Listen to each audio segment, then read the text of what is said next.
All right. Hey guys, this is your host Vinyl Man Jebb for the Jebb and Green podcast. Tyler Green could not make it with us today, but I'll be doing an interview with Eric Dover. And Eric, if you want to start with what groups you were in, go ahead. Oh, well, I've played with a number of people. I started out with a band called Jellyfish from the early 90s. Another band, Imperial. Then I sang on Slash's first solo record, Snake Pit. And what else have I done? Oh, Imperial. Oh, I already said that. Yeah, so there you go. A little bit Alice with Cooper. Alice Cooper too, right? Yeah. How is it working with Alice himself? Alice is a wonderful man, and I can't say enough good things about him. He's an excellent golfer, Ooh, but nice. Golf is not really my game. I'm more of a shooting hoops kind of guy. But, I got you. But really, he's very wise. I learned a lot from playing with him, and just had a wonderful time. We did co-write one of his records, The Eyes of Alice Cooper. Ooh, He and I nice. and Ryan Roxy. Oh, I know Ryan too. I met him a few weeks ago. Actually, when I saw Alice Cooper, he's nice guy. Ryan's awesome.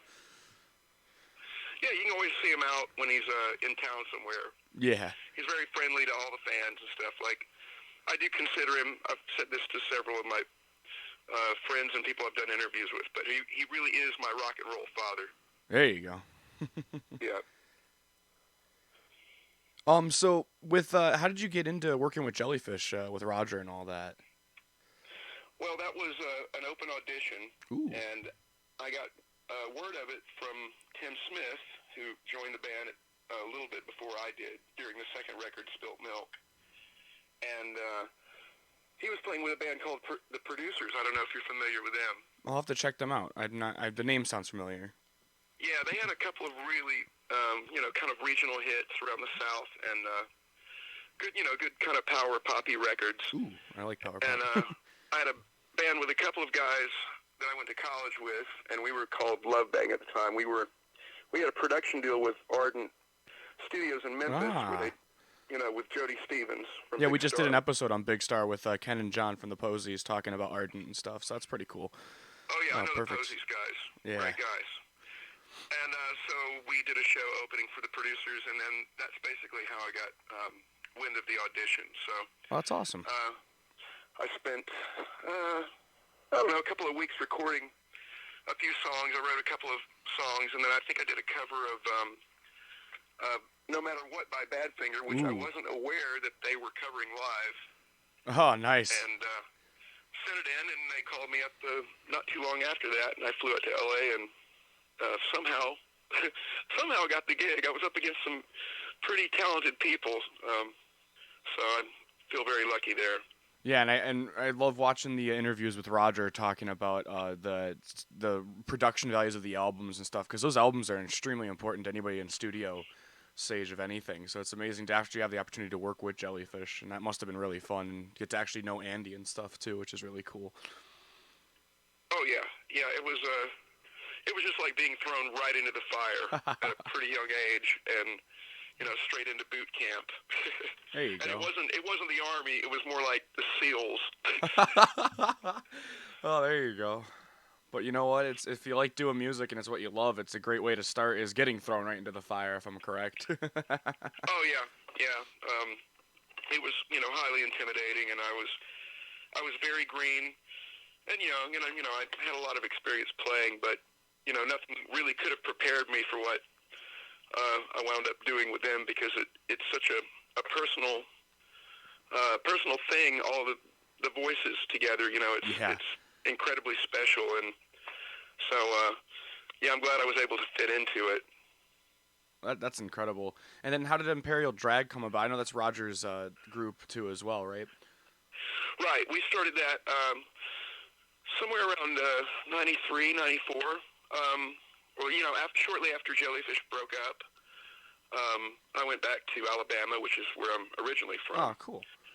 And he called me up. I was actually working at a music store.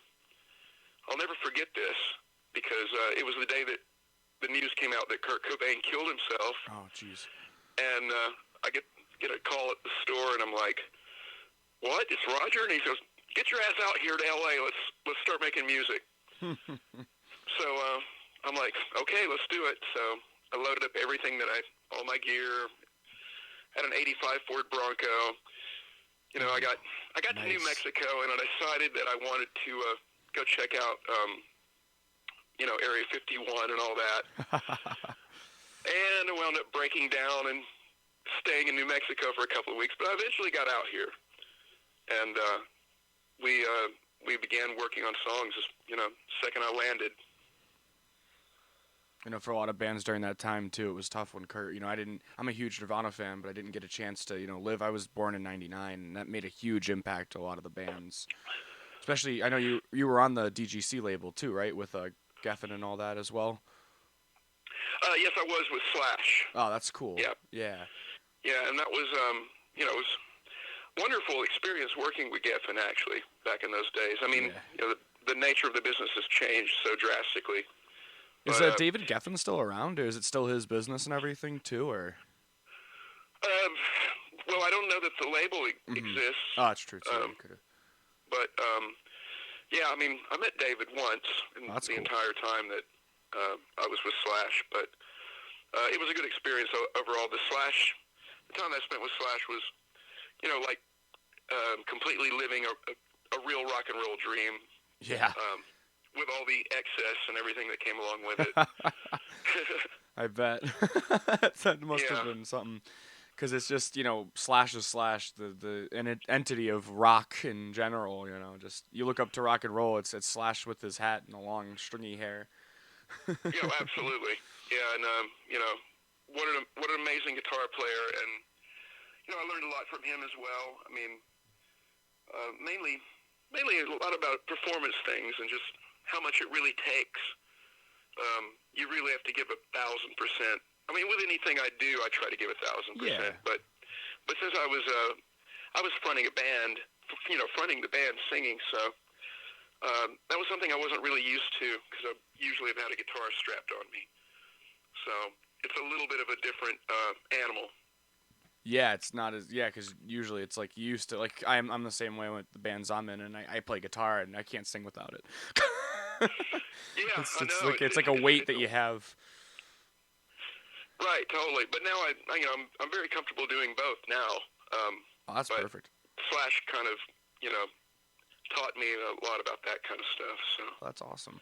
Who else was in Slash's Snake Pit with you? Well, the first lineup was Brian Tishy on drums. Ooh. It was Gilby Clark.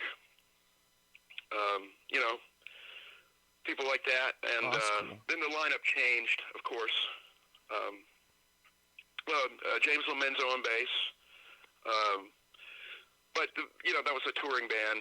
I think on the record, of course, it was Matt from Guns N' Roses, and I'm sorry, it's early for me. Oh, no worries. James. I'm blanking out. Anyway, the lineup changed on the second record. Ryan Roxy joined it. Rod Jackson sang. So, yeah, you got to forgive me. I'm an old man. It's 10 a.m. for him, guys, over where he is, and it's I'm throwing the hard questions. No, so it's all good. If they're easy questions, I should actually be more on my game. But no, you know what? It's a relaxing time just to kind of have like a fireside chat with the artist. So it's no worries, no pressure. So with Imperial Drag, how many records did you guys do? We only did one. One, okay. Yeah, and that was on Sony, what was called the Work label at the time. That's Fiona Apple was on it. Ah, cool. It was kind of an imprint label, and that lasted one album cycle basically. Huh, interesting. So Mike Inez, that's who played bass. Damn it, I should know that, but there you go. Now I'm clear. Yeah, perfect. Now you don't have anybody coming after you. Yeah, good. I hope not. Hope, right? I don't want to be sued. Yeah, perfect. What are your current projects now, or what are you currently doing? Are you touring, or? Well, I think Jellyfish fans will be pleased to know that Tim and Roger and I have a new project coming out in February. Ooh, I'm pleased to know. All right. That's awesome. And it's we've already cut 12 tracks. We've mixed the first 4, and we're very excited about it. It's taken a couple of years. due to our schedules and everything. But Is this if with you King Crimson drummer Jeremy there? Or? Jeremy Stacy played Yeah, drums on it. Yes, that's he awesome. did. I heard a He little did bit a of fine news from the job. fan group. Mm. Little bit of news. Are you a King Crimson fan as well? Yes, very much so. I have all the records up to. I need to get 3 of a Perfect Pair because my dad and I have been looking for that at garage sales, but I have every single one. I love them. Oh my God, I love 3 of a Perfect Pair. It's a great album too. Adrian Belew is one of my favorite. I'm a Zappa head too. Actually, Oh, speaking good. of our next episode, we have Frank Zappa's sister coming on actually too, so it's pretty cool. Oh, cool. Well, I do have a little bit of a Zappa story. I'm really good friends with Joe Travers. Oh, yeah, okay. And so he's very involved. He's the vault keeper of the Zappa tapes and everything. And that was about 2 months ago at the Whiskey. He got the original 1988 band together. Ooh. And they asked me to come up and do 2 songs, and I totally jumped at the chance. And I was just blown away being around them. I mean, it was the most insane group of musicians I've ever been around in my life, and that's saying a lot because I've played with some amazing people. Yeah. But just their ability to sight read and to play that material anyway. I can't. It was a blast. It's works. It's rough, tough works too. Just to be able to jump up and just be able to. All right, I got it. Well, yeah. I mean, I played some of the easier ones. Let's put it that way. Oh, I got you. I did Muffin Man at my one of my open mics. I love Zappa, so it's one of my favorites. It's an honor to just be able to. My dad got me into the music, and that's kind of I think what set me off on the trail of listening to bands that weren't popular, like listening to out there bands because Zappa had this idea that like he was very popular for the time, but then kind of died off. But his ideas and his values are so cool, and it's just cool to have that. Oh yeah, especially in rock. I would say that he's one of the original guys that got me into just the out there stuff. Yeah, definitely. For me too. Yeah, that and King Crimson probably about the same time. Actually. Yeah, maybe Zappa a little earlier for me. King Crimson, that Court of the Crimson King album is probably one of the things you put on and you're blown. If you never heard it before, your mind just blows. Yeah. Well, definitely. If we does. do a King Crimson episode in the future, I'll let you know. We can call you up and have you. If we'll figure it out, we'll try to get the audio working and everything. But we can have like a group call with a bunch of different artists talking King Crimson, so it'd be kind of cool. Oh, sure. Well, yeah. I apologize for not no having worries. my tech up. We'll figure it out. No worries. I have to do it by the time February rolls around, so. Oh, there you go. Yeah, it's a little, like, it'll be cool because, Facebook, you could do group calls and stuff. So it'll be no worries, though, for now. This is perfect. I got the mic running. I can see the volumes going through when you talk, so it's perfect. Perfect. You make me sound like Billie Eilish or something, it'll work. Right? Yeah, so you have to be studio perfect, right? Right. Yeah, she's great. She's cool. And it's cool because it's something like I can get into something new. I'm so far strayed from like the new scene of music, and it's cool to be like when she comes around with something different. I like Green Day and stuff like that, and they're coming out with new albums and stuff, which is cool. But it's just cool to see something newer, to be able to say, hey, I actually listen to current music. Because I'm one of the ones that listen to like the 70s. I forget what day it is half the time, what year it is, with the music I listen to. Oh, me too. Because I don't like the future stuff. But I mean, I don't like the present stuff. But I'm getting used to some of the cool bands that are coming out and met some cool new bands that are really cool. So cool twice here. Yeah, I'm always looking for something new. Yeah. But at the same time, I'm always going back as far as I can possibly even go. Like the 20s or whatever. Nice. Like.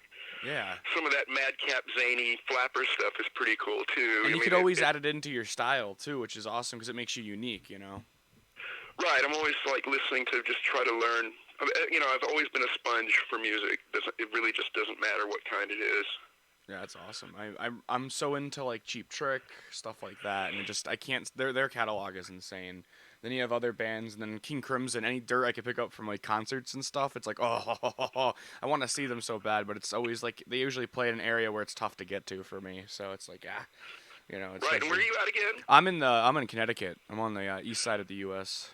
So a lot of times, I know they recently I think came to New York or something for the 50th, but the tickets were so expensive. It was like Yeah, I know the guys.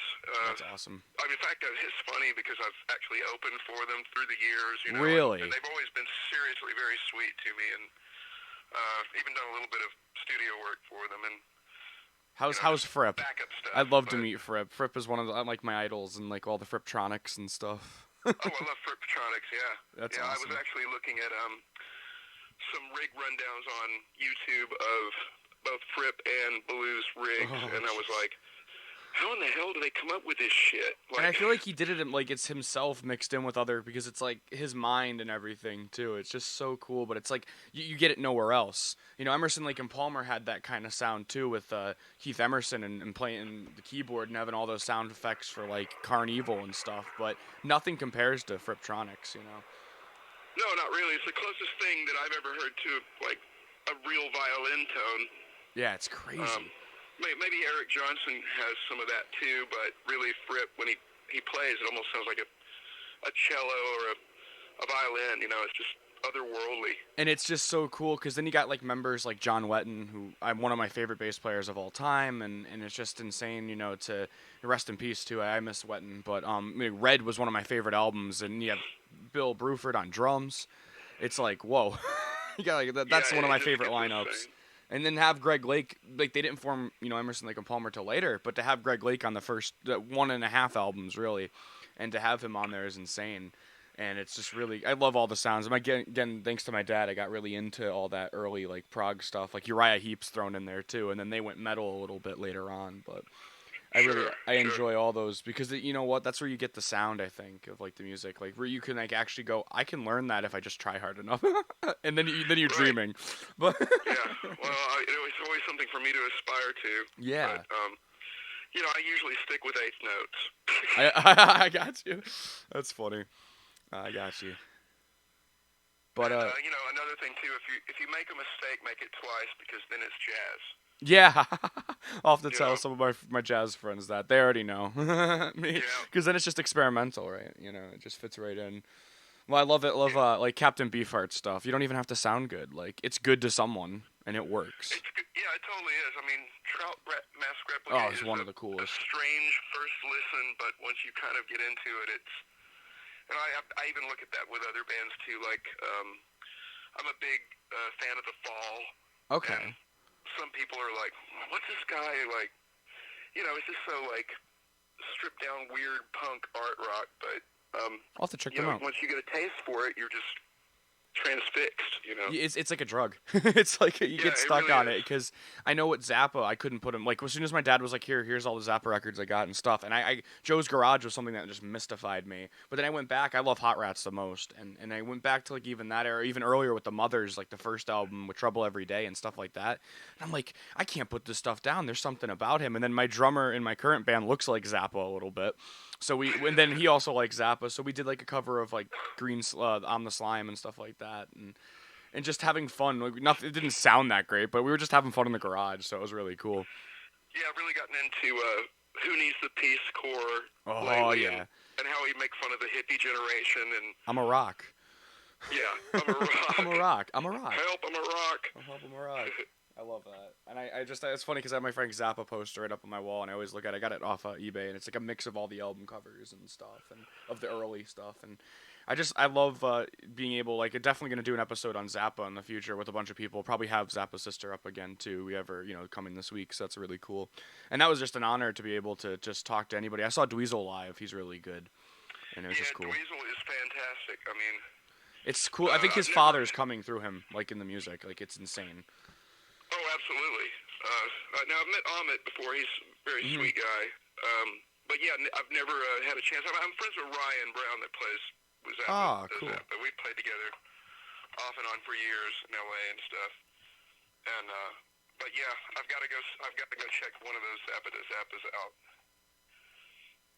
Yeah, that's awesome. Cool. Yeah, so I think we'll wrap up here. Around 20 minutes is perfect. So thanks, Eric, for coming in. If you have any last remarks you wanted to add or anything. Oh yes. Well, the name of the new project with Roger Oh, and perfect. Yeah. Tim and I is called the Lickerish Quartet, and that's Ooh. like the adjective, not the candy. Oh, I get you. I get you. So it's Lickerish. Okay. So look for that around February. And to any of our fans and anyone that supported us over the years, I can't thank you enough. Honestly, without you guys, wind up working in a gas station. Ah, there you go. There you go. Pulling the Zappa. I love it. All right, thank you so much for your time, Eric. I appreciate it so much for just being able to come on and you know, from a message that I sent, like, hey, you want to be on a podcast? So I appreciate it a ton. Absolutely, man. I hope No to have you on trouble, again, really. too. Definitely. Yeah, would love that. And best of luck in the future. Yeah, thank you so much.